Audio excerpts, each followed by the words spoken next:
The views, comments, and opinions of the following program do not necessarily reflect those of Morris Media Studios, MorrisMediaLive.com, or its affiliates. Listener discretion is advised.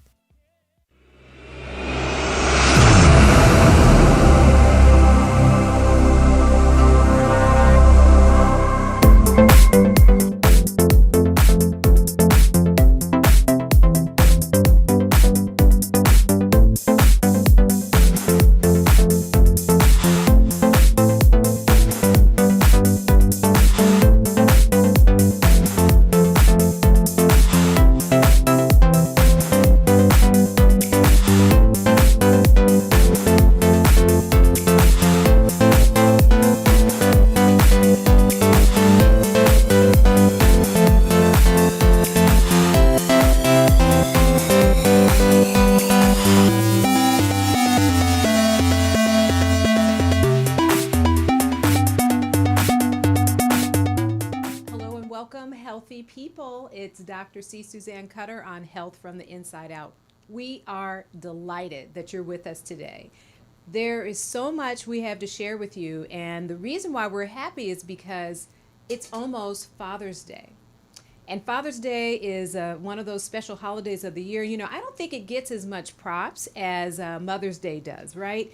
And, you know, it's for a lot of different reasons. So, you know, let's talk about a little trigger point here, which is kind of father issues, or some people call it daddy issues, or things like that. You know, we all have had different parental experiences. I myself, you know, I had a phenomenal grandfather, amazing man. But I've lost him, my father, my stepfather, my uncles. There's no more male members in my family. Everybody has passed. But I do have a wonderful legacy having known them. And I don't want to forget to mention my great uncles as well. Lots of them. But, you know, as we face a holiday such as this, it's an important time of forgiveness. You know, and this is more for your mental health than it is for either your father or your child. You know, your mental health is about being kind of centered in yourself and not having regrets, anger, and angst in your life. So if you walk away with something from this part of our show, and this is what I like to kind of fondly call trigger points, you know, walk away with the idea of forgiveness, okay? No matter who it is in your life, this is a good time. Having said that, I am very excited to get into some men's health and wellness issues. And we're going to really do a little bit different today. We're going to focus on surgery. And you know me as a surgeon, that's kind of one of my hot buttons. So I'm really excited about that. So I want to introduce a couple of people to you. I mean, first, I want to introduce Siobhan. Siobhan is our biohacker. She is the one who brings the energy and the sophistication and the technology into the mix. And so I want to introduce Siobhan and let her say hello to you this early on. You know, she has a wonderful set of concepts and ideas and things like that for the show. So I want to bring her up early today. Hey, Siobhan, how you doing? I'm great. How are you doing today, Dr. Cutter? I'm doing great. You look fabulous as usual. Young people have Gorgeous. glowing, beautiful skin and teeth, everyone. So this is what we've got here. All right. Looking fabulous. How are you feeling? I'm feeling blessed. I'm feeling grateful. Above all, I'm feeling well. Good, good. Are you looking forward to Father's Day? I am. I have to commute to go see my father, and I tend to have everyone come here because I do the cooking, but that's not happening this year. Okay, so you got to travel a little bit, huh? Not happening. So you've got your dad. Do you have your grandfather? No, my grandfather passed away. My great-grandparents actually outlived my grandparents. Wow, that's amazing. So you've got some good genetics there, huh? I hope I do have that ApoE gene. Hopefully, I'm optimistic.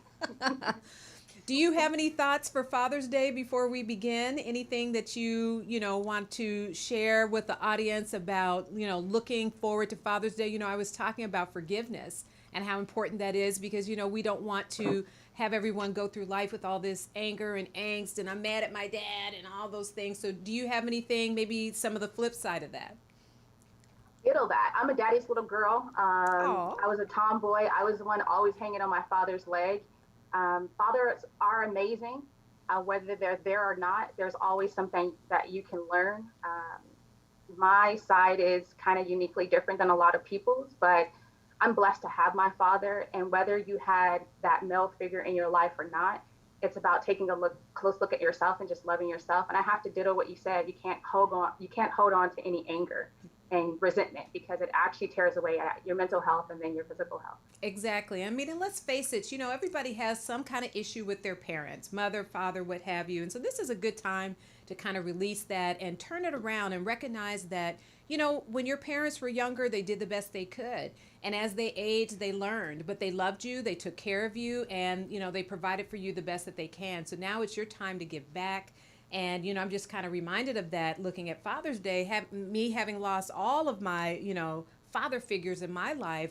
I really am appreciative of the memories. And so I just wanted, everybody to feel that warm hug of loving memories somewhere in there, know that it's there for you and everything. All right. So, let's really jump into it. We have a lot to talk about today. We have our co host, Siobhan, that you've just met. She's amazing and has so many ideas to share.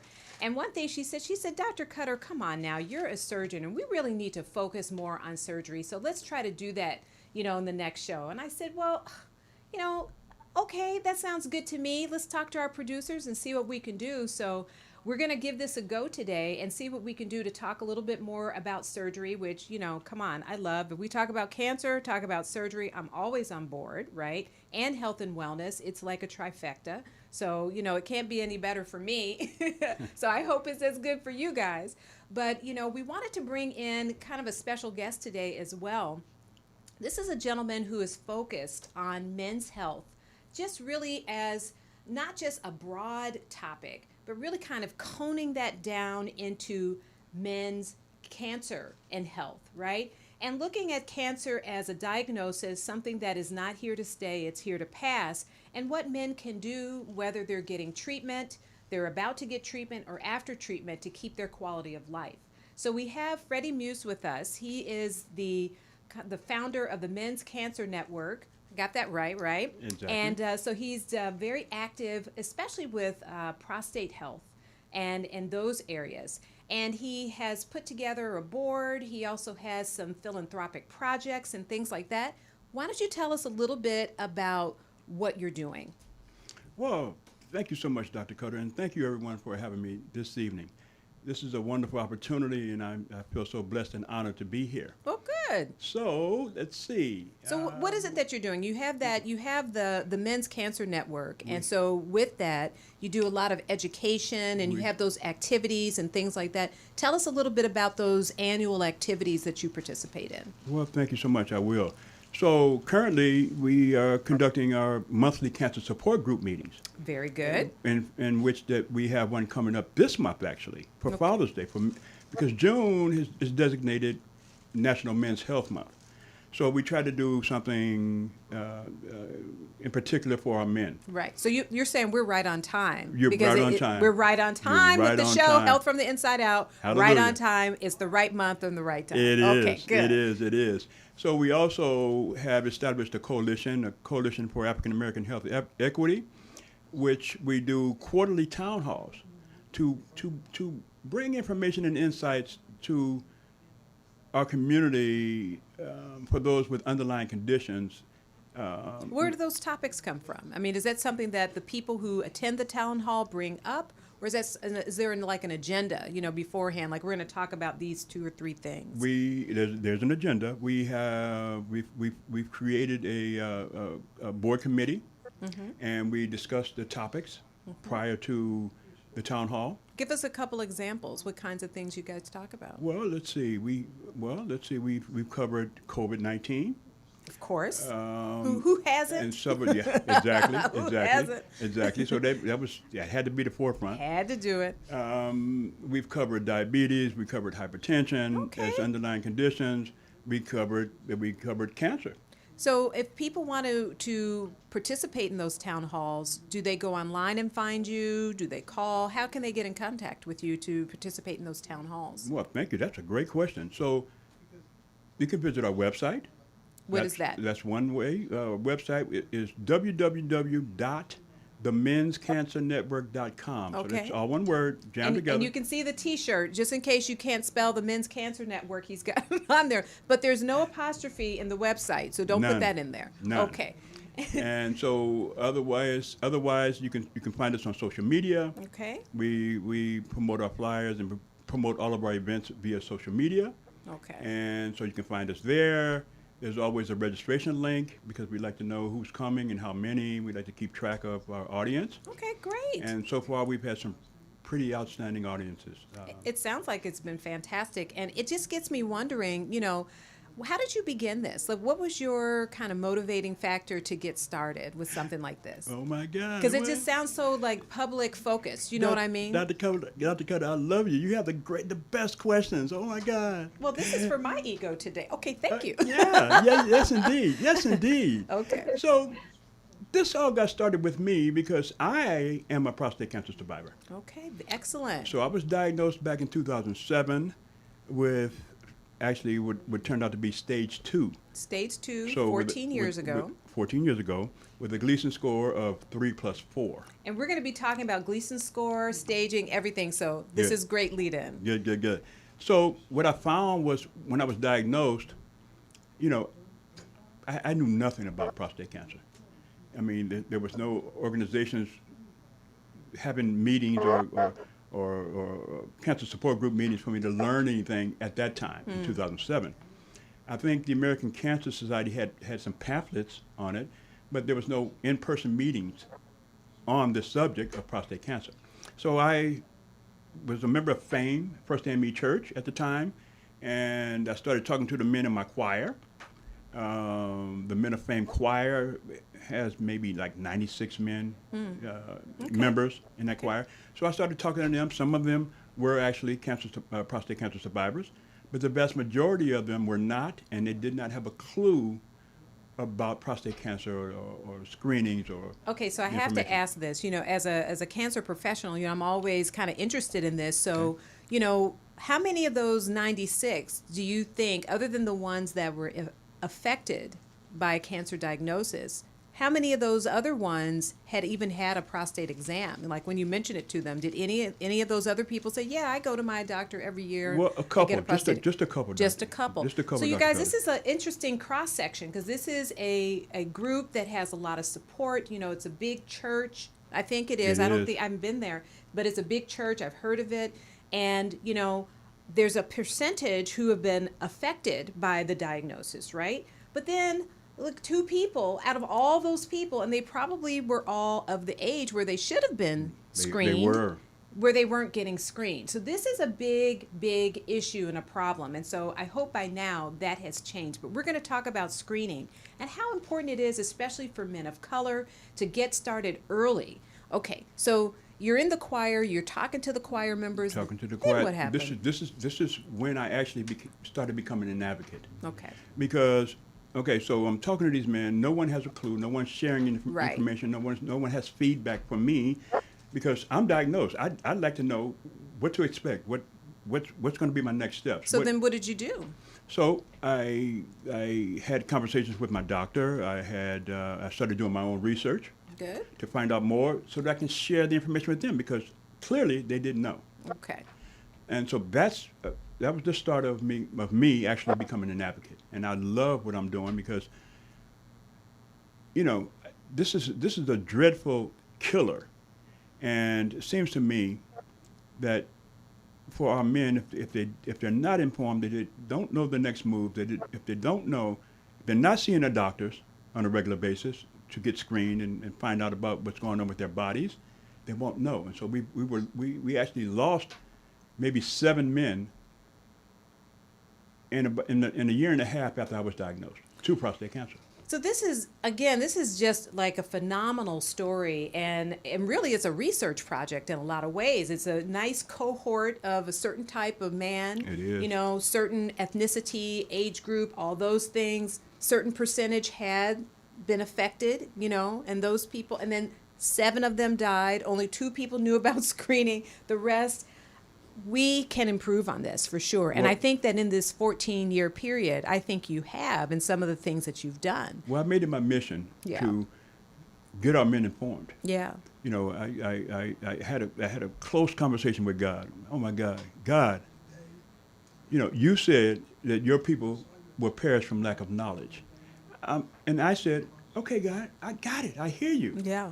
Let me go with that. Help me get our men informed. Right. So in fact, some of the men in the choir pretty much enticed me to start an organization because I was talking about it so much. I know they said, listen, you are wearing us out. Indeed. Start and a that was the group. intention. That was the intention because they didn't know. Yeah. It was lack of knowledge. Yeah. They didn't know. So that was my intention to wear them out. Yeah. Until I started hearing them come back with some feedback to say, hey, Freddie, I've been screened. I went and see my that's doctor. great. You see what I'm saying? So Yeah, that's that's great. where I'm going with that. So, and it started to work. It took a minute. Yeah. It took a little while, but Well, it it takes some actually started to time, work. and I think that's true with anything, right? You know, you have to Indeed. build. You know, but everything starts somewhere. Somewhere. And if you take those steps forward, you're going to make it into something. But, you know, some people, they just kind of give up because, well, you know, it's taken too long or I'm tired or things like that. But you said, no, I'm going to continue forward. Yes, Right. I have to. I made it my mission. Right. And then once I started the Men's Cancer Network, of course, I had to continue to build this legacy of getting our men informed. Right. Because I'm the first to say, and trust me, audience, I am not a doctor and I don't play one on TV, okay? But I do have some information and knowledge on the issue because I've done some extensive research. Yeah. And I can talk to our men with a little bit of authority and a lot of insight. Now, what do you do to support your organization for fundraising and things like that? How do you keep your organization alive? Well, thank you. That's a great question. I love you. You have the best questions. Oh my God. Okay. I'll take all the love that There I you can go. get. Okay, Yeah, well, keep you're it gonna coming. get it. You're getting it today. Thank you. So for fundraising, we are funded right now to conduct prostate cancer educational workshops Okay, from Charles Drew University in UCLA. very nice. That's one So thing. university support. Yes. Excellent. The Yes. HBCU and a mainstream university. So that's Indeed. excellent. In fact, we also are supported and funded by USC's Norris Comprehensive Cancer Center Excellent. on another project. So we also have our T-shirts. We offer memberships to the community because men and women along the way in these 14 years have asked, "Hey, how can we join up with you? What else can we do?" Right. And I'm so pleased to hear that. Yeah. So they can go onto the website, right? can to go on do the that. So website. you can go onto the website. You can buy a T-shirt on the website. Purchase a You T-shirt, can do membership bracelets, and a very cool bracelet. Show that again. That's really nice. the That's prostate nice. cancer bracelet. That's you see the nice. prostate cancer blue? It's actually kind of slick. You know, it's got a little silver detail on it. I mean, you know, let's not And it's magnetized. It's magnetized. A little So magnet it pops, on it there. pops right off and it pops right back in. We've got some technology going here, people. Okay. Yeah, and that's a good thing. That's a very good Okay. thing. That's a very good thing. So the sale of our bracelets, T-shirts, memberships help us, and of course we receive donations because we are a national nonprofit 501c3, Very a nice. charitable organization. Very nice. Okay, well, let's switch gears a little bit because, you know, I want to talk a little bit about men's health in general. Okay. I want to include, you know, prostate cancer in that and go over some statistics. So I know Siobhan is with me. I don't have to even ask that. I know she's right on top of things and all that. But one thing I wanted to get into a little bit is, you know me, I got to do some statistics and stuff like that, right? Sure. You know, got to go with some facts. So Sure. I just want to start off with some of the most prominent men's health issues, okay? Just in general. So Okay. we've got an enlarged prostate, Mm-hmm. BPH. Do you find that a lot of men have BPH before they get prostate cancer? Are you finding just in your colloquial experience, are you finding that people just kind of end up with the diagnosis? Well, do they talk about that with you? They don't talk about that too much because most of them don't even know. Yeah, they had no idea. Because as we know, a man's prostate can enlarge all on its own just because he just keeps waking up. Right. At about the age of 50, more than half of all men will have an enlarged prostate. just because you reach the age of 50. So let's think about that. Age 50, enlarged prostate. You know, you should have been getting some digital rectal exams before Exactly. that, right? Because Exactly. you want that enlargement to be monitored. You want to make sure that there's no abnormalities. And let's face it, guys, you know, nobody wants to be probed in uncomfortable places, right? But, you know, women. Especially that one, the Yeah. DRE guys. But think about it. Women get the speculum exam all the time, That's you true. know, and, you know, everybody's That's expecting true. that. So, you know, you guys have to like sign up for your prostate exams. So that's one thing. Another issue for men is erectile dysfunction. And sometimes, you know, that can come as a result of prostate issues. It could be some other issues and things like that. And I've actually had some people talk to me about that, you know, as I take care of, you know, some other issues with them. What can I do about this? And so we get them taken care of with that. So again, you want to talk to your doctors and be open about it. And we've learned also, Dr. Cutter, that there are some other issues associated with ED. So it's not just prostate cancer Exactly. or cancer. So illegal narcotics, excessive alcohol, alcohol, losing Marijuana. extensive marijuana, losing someone close to you, a mom, a Right. dad, a kid, That's right. Medications. medications. So there's a number of reasons, and what goes on with the medications also, the other part of that is gynecomastia, Yeah, you know, indeed. male breasts that Oh are my too God. large. Oh my You know, God. that's a big issue in men now, especially with the rise of obesity, taking, you know, like you said, narcotics and things like that, and then also eating certain types of food, you know, and you know, Siobhan, can you weigh in on this? You know, gynecomastia or enlargement of male breasts is sometimes related to the steroids and the items that exactly. are added to foods, you know, the GMOs and things like that. What kind of insights do you have, if any? This may not be a fair question on gynecomastia in men and kind of avoiding some of these aberrations in the body through diet. So anytime the body starts functioning outside of its normal function, you can always look at the pathway of different hormones, which are messengers. And unfortunately, you know, for an extended period of time, we were eating hormone-rich meats. You know, And they Siobhan, were I'm having a little trouble hearing you. Yeah, I'm not so am sure I. what's going on there. We're going to make some adjustments here so we can hear you a little better. Can you start Okay. over so we can hear you? Because you guys, whatever she's saying, the biohacker has it going on. So we have to hear all of it. Okay, so let's do it again. Okay. I love you, Dr. Cutter. No, I can hear better. Can you hear me better now? I can hear you loud and clear. Okay, so we know that hormones are messengers. They send messages, right? Right. And we know that for an extended period of time, they were putting hormones in our foods. So we had hormones in meat, we had hormones in dairy products. I mean, hormones were heavily saturated in our food supply, paired with the high increase of consuming soy. You know, soy kind of stuck in there, whether it was first, second ingestion of soy. Second ingestion of soy means that that animal was soy fed and you're eating what that animal ate. And then soy kind of mimics estrogens in the body. So then they become estrogen dominant. And then they have all these other hormones in their bodies from the food. And then you have the abnormalities of not eating what you're supposed to be eating. So now your DNA is not firing off the way it's supposed to, and it's sending out messages. And so you're starting to develop in areas you should not be developing. Right. Right. And you know what the crazy part is, men who are getting treated for prostate cancer sometimes get gynecomastia because of the hormonal manipulation, right? Because there's some hormonal suppression, you know, they call it chemical orchiectomy or, you know, sterilization, what have you, whatever terminology you want to apply to it. And so then, you know, the gynecomastia is a big part of that. And so interestingly enough, that has become a very popular plastic surgery now to address male gynecomastia. So that's a big deal. And so, you know, the question is, if you get that kind of surgery, you know, what are they going to take off? Are they going to preserve the nipple and the areolar, you know, all those things that kind of go into some of the cosmetics of it? And then, you know, are they going to be able to preserve the muscle underneath, you know, get that drained, prevent infections, make sure that the contour stays the way it's supposed to? So, you know, you want to make sure if you do get some plastic surgery in that area that you're asking a lot of questions and figuring out what your alternatives are. And you know, Dr. Cutter, we've learned over the years that a lot of our male athletes, the professional athletes, that take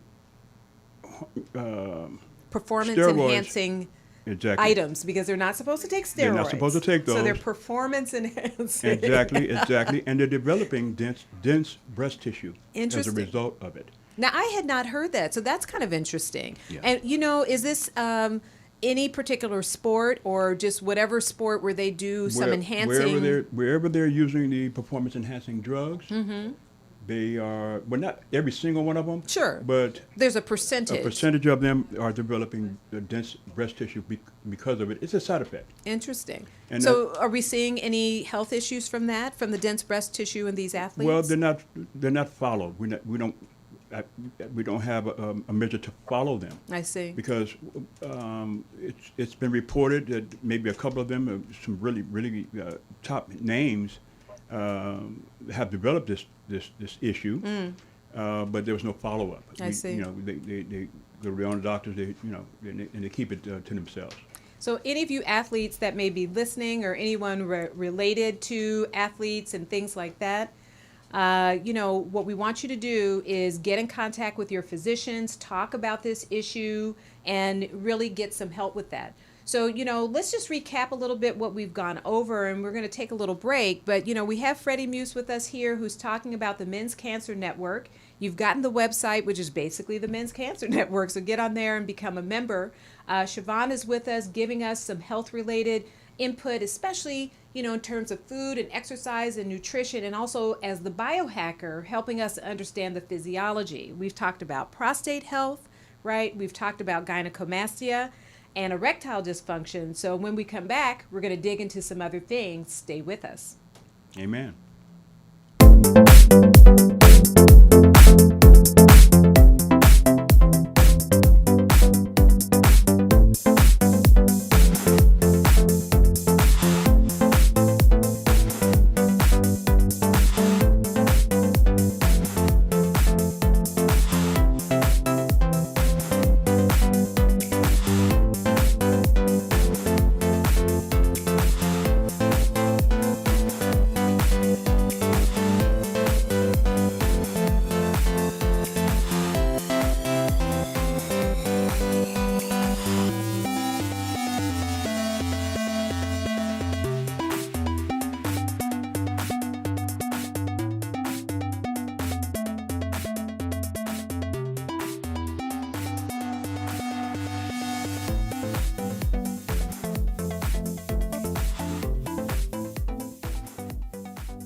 Hi, everyone. Welcome back to Health from the Inside Out. We have a fantastic rest of the show for you today. This is part 2.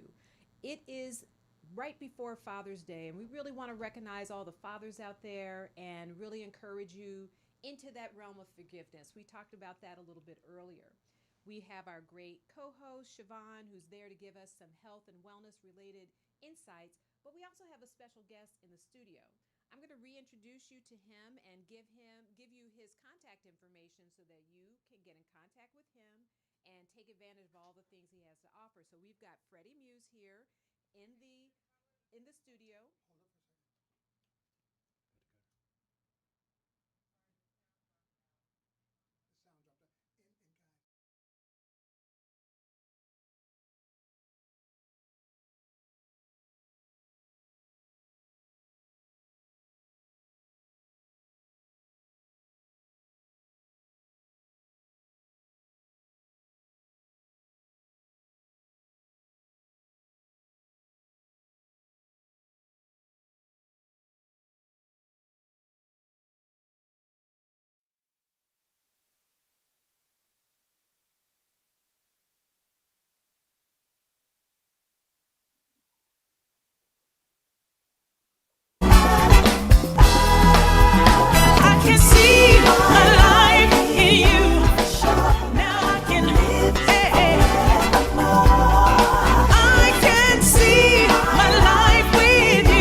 everyone, and welcome to Health from the Inside Out. I'm Dr. C. Suzanne Cutter, your host for today. We have our wonderful co-host, Siobhan, the biohacker, who's always there to give us insights on technology, health, wellness, and all of the ways that you can improve your life. And we're doing a special show today because it's right before Father's Day. And this is part 2 of what we did a little bit earlier. Father's Day is coming up in a couple of days, and we want to really think about that day and why it's special, what we need to remember. And one of the most important things I think to remember is forgiveness and really kind of treasuring our familial relationships. So whether you're a father and you need to forgive your children, or whether you're children and you need to forgive your father, your grandfather, or whatever it is, this is a great time to do it. Come together, meeting of the minds, build up that family. All right. In addition to that, we have a special guest with us in the studio, and we're pretty excited about it because it really highlights the fact that this is Men's Health Month, right?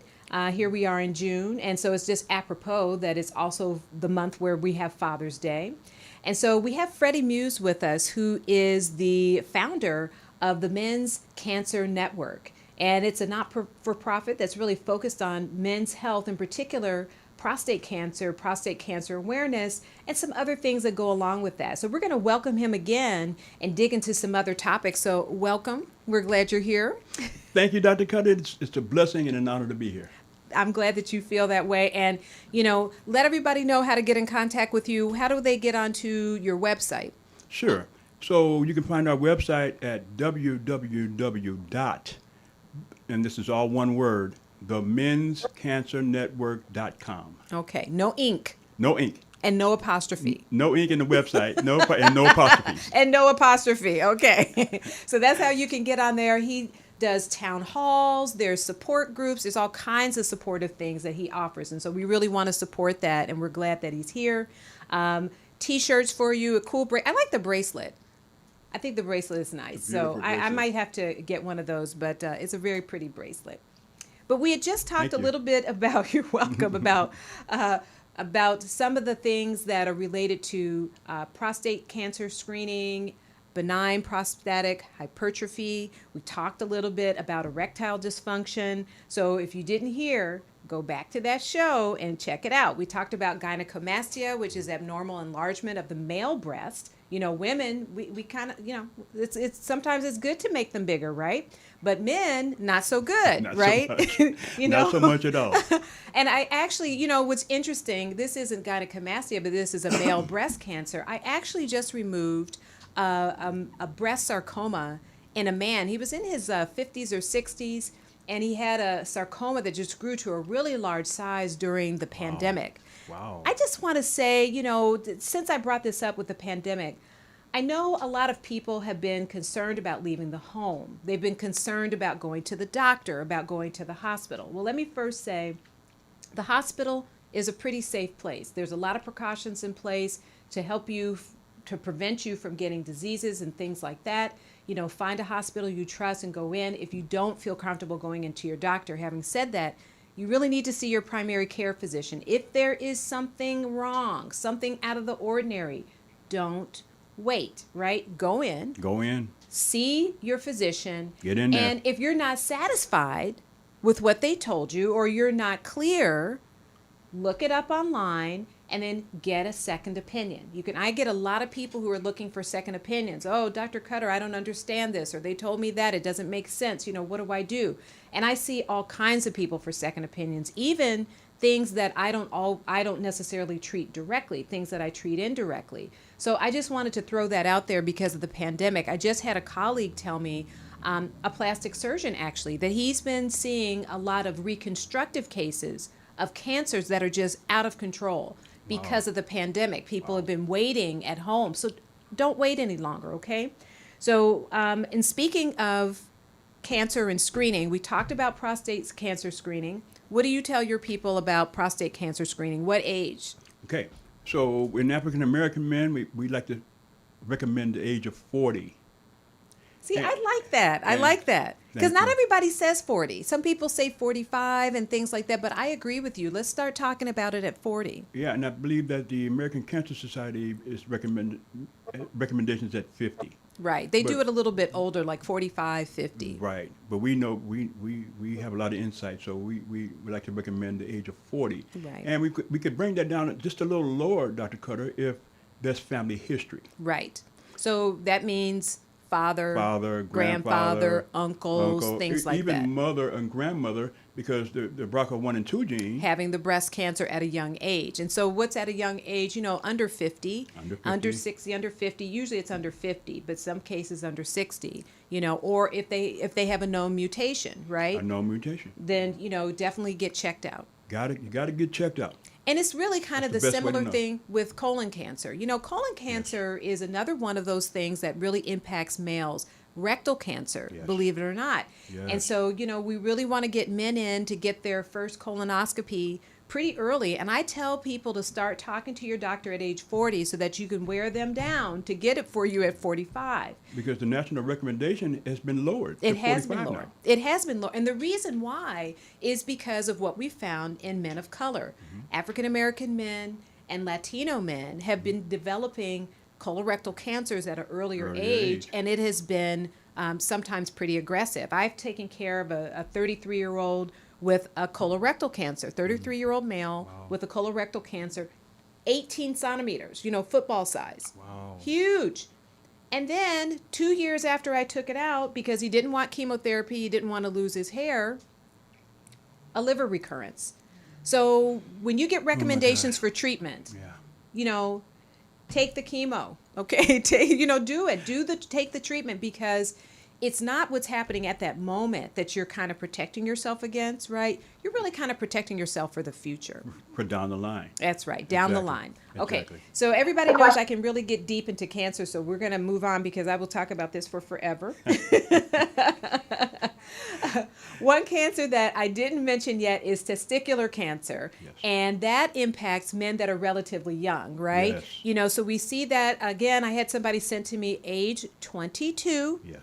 with a testicular cancer, but he didn't just have the cancer in the testicle, he had an 8 centimeter, so that's about this big, mass in the retroperitoneum on the left side. Oh my God. Okay?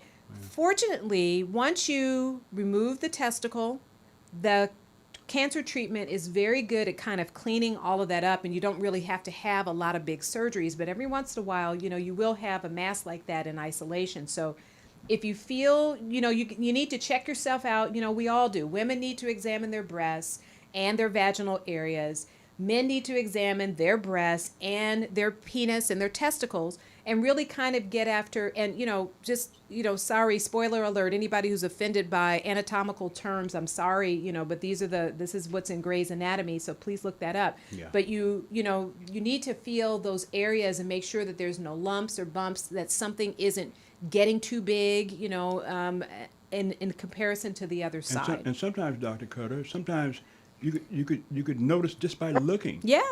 When you come out of the shower, guys, stand before that mirror and just check yourself out. Yeah. You might see some discoloration, you might see some enlargements, you might see some lumps, you might see some things that is of concern. Exactly. Or even in the shower, wash the area. Wash the area. Use your hand. You gotta keep wash that it area up. clean. You gotta keep those- it clean. The private areas, you got to keep that clean. You got to keep it clean. And as you wash, you should be able to feel a little something, That's something, exactly if there's correct. things going on, okay? And Exactly don't just correct. let it go, right? Right. Are you with me? I am. Okay. So let's jump into, this isn't the most pleasant topic, okay? So everybody get ready for this. But I want to talk about the biggest killers, for men.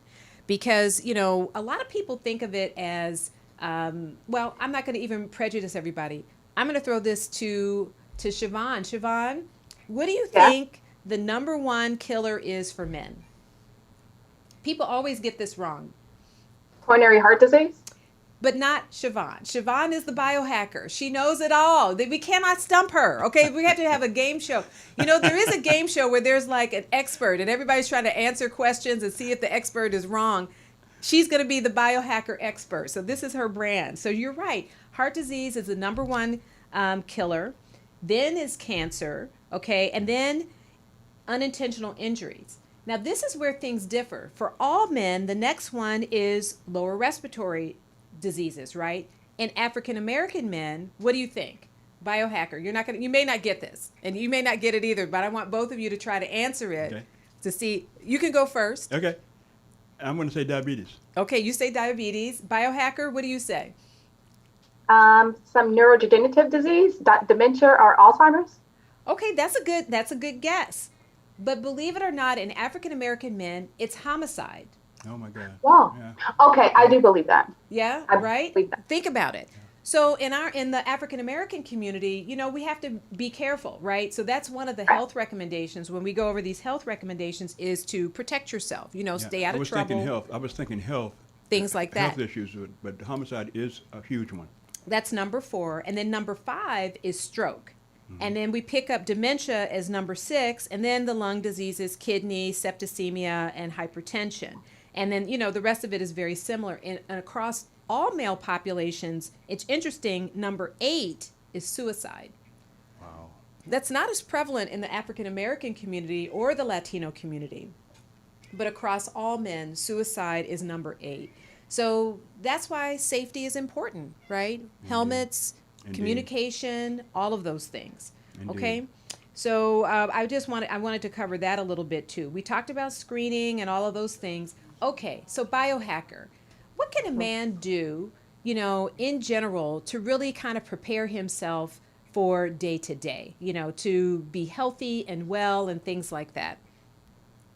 So there's 3 points you always want to hit is what you're putting in your body, how you're treating your body, and the things that you're thinking.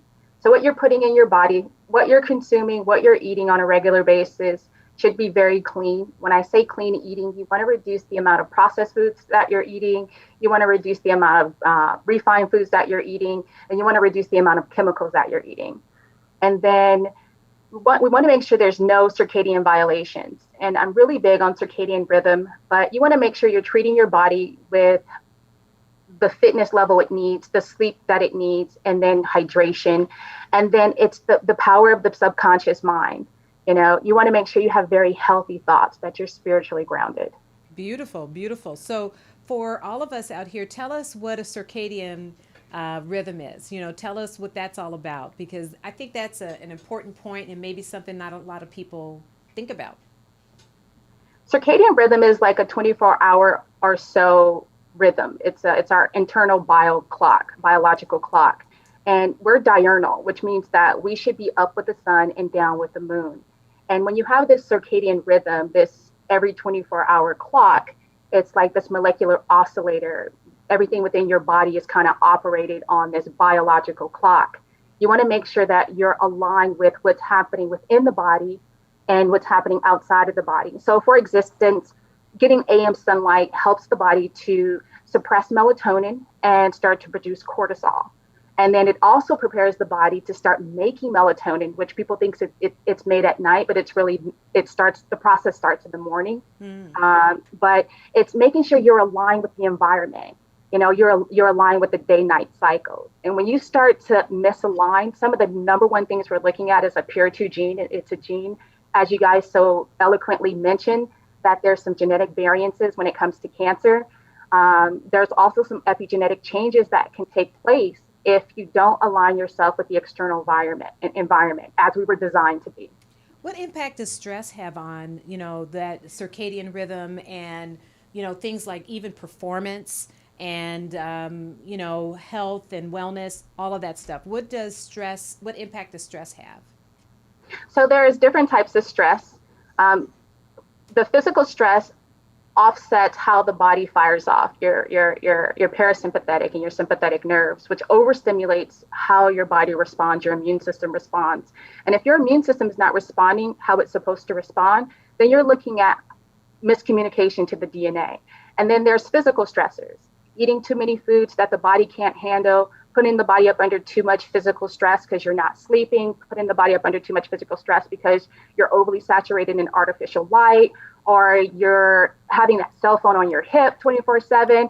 So those are those physical stressors that can also wreak havoc on the body. Ultimately, what it does, it sends the wrong messages in the body, and it tells the body to really start dysfunctioning. Right. What's interesting? You might laugh at this. Before men and women get married, okay, a woman's longevity is high, and a man's longevity is low. But after they get married, the woman's longevity goes Reverses. down and the man's longevity goes up. I've heard that before. Why do you think that is, biohacker? I know you got this one. From a physical standpoint, probably because parents, mothers are servers. Wives and mothers, we serve our children, we serve our husbands. So she's like, go to Maybe the a lack of doctor. sleep. Don't It's a eat lack of- this. Go to bed. Have breakfast, right? Nagging you. Nagging. Okay, into life. It may be the two stressors. You're getting that physical stress, and then you're getting the stressors from a lack of sleep. Right. And so, having a stable relationship really helps to stabilize a lot of aspects of your life. If you look at really a lot of successful people, they have a spouse that they've been with for a long time. I mean, everybody time. likes to fantasize about, I was just talking to a colleague of mine who dates somebody 12 years younger. It's a woman who dates somebody 12 years younger. Of course, I was like, thumbs up on that, okay? But, Okay. it's good to have a little fun and that kind of thing. But, it's those stable relationships where it's a satisfying relationship, good communication, things like that. You care about each other. You notice things. I had a couple come into my clinic. She had breast cancer. She's had this lesion for over a year. And I asked her significant other, I'm like, well, did you notice this? And he's like, yeah. I said, when? 10 months ago. I said, why didn't you, what are you doing? Like, why didn't you? What's really going on there? Exactly. Why didn't you have her come in? She's had a breast lesion for 10 months, and this is the first time that I'm seeing her. Wow.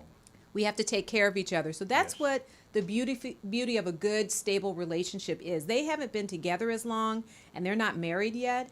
But I'm not pitching marriage per se, but I am pitching healthy relationships where people are caring for each other. And I think that goes into your last point about, how your interactions and preserving all of that. Well, doctor, in the vows, if they are married, it does say in sickness and health. Yeah.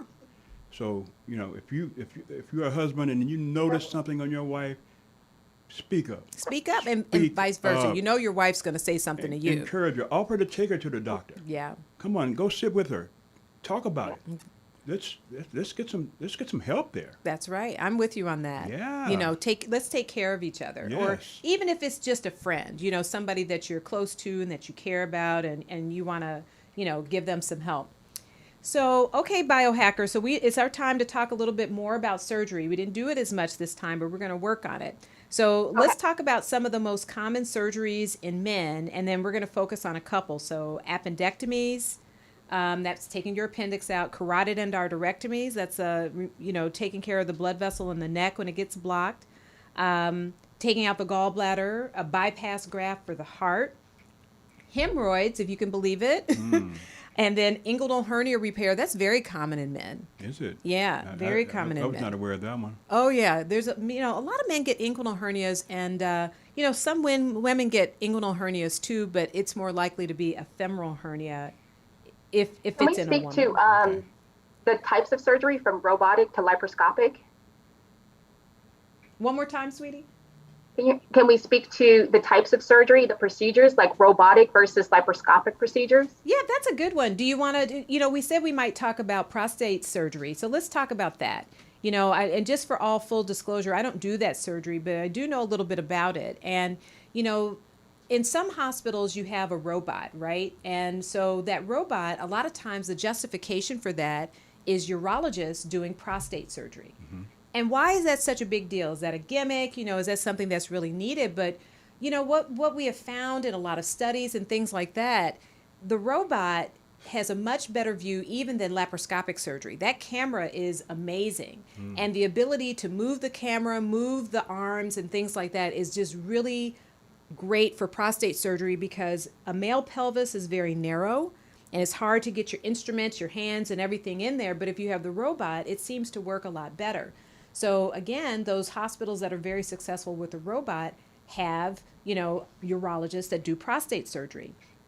And so one of the biggest problems with prostate surgery of the past and sometimes today is the erectile dysfunction. Also problems with urinary incontinence, which means you can't keep your urine, right? So some of the things that can be done surgically to help with that, one is preservation of what's called the cavernous nerves. There's certain nerves in that area. If you preserve them, that helps with erectile dysfunction. When I started my research fellowship in New York, I worked with a plastic surgery team. And what they were doing at that time is they were harvesting something called the sural nerve to replace those nerves that are injured during that prostate surgery. Unfortunately, what we found is that it doesn't work very well, right? The results are not very good, and so we've really stopped doing that. So what we've learned is it's just important to preserve those nerves at the outset and to do some things after surgery really to promote the regain of the erectile dysfunction. And after a certain period of time, it's very difficult. The ability to regain that goes very low. So there are some other things that can be implanted for that purpose, right? The other Do you things think for men you. have, I'm sorry to cut you, Yeah. do you think men have unrealistic expectations after they have their prostate surgery? Do you think that they're going to regain that sexual health that they had in their youth? I don't think Or do they understand that they're going to go back to baseline? You know what? This is how I look at it. I don't think it's unrealistic to want to maintain a certain level of function. I don't think that's unrealistic, and there's usually a pathway toward that. Having said that, I was consulted on a man earlier this week who had locally advanced prostate cancer. It was so advanced we thought it was rectal cancer going into the prostate, but it was actually prostate cancer going into the rectum. So that man, if he gets to surgery, probably is going to lose some of that function, because it's just too locally advanced, But what I recommended is some, therapy on the outset, try to shrink it down and see, if it's possible, to downstage it. Well, what we've learned over the years is that, and we've consulted with a bunch of men who've had surgeries. And so they don't come back 100%. No. They do not. But something is better than nothing. And that's really the point. And there's help there. Yes. There are tools, there are pumps, there are other things that guys can use. But again, you guys, open it up. Talk to your doctor. Make sure you have a conversation about that with your doctor. Beforehand. Before the surgery. Don't just say, get this thing out of me. Just like, look, okay, what are my options? Can I get robotic surgery? Can I get laparoscopic surgery? Do I get open surgery? If so, can you preserve these nerves? What if you can't? What can we do? Can you use radiation, in this area and, leave some of the microscopic disease? These are some of the conversations you can have with them. They may not be able to make it better, but at least you get a knowledge and understanding before you have surgery. You don't want to end up having had surgery and then you're disappointed, right? And disappointed and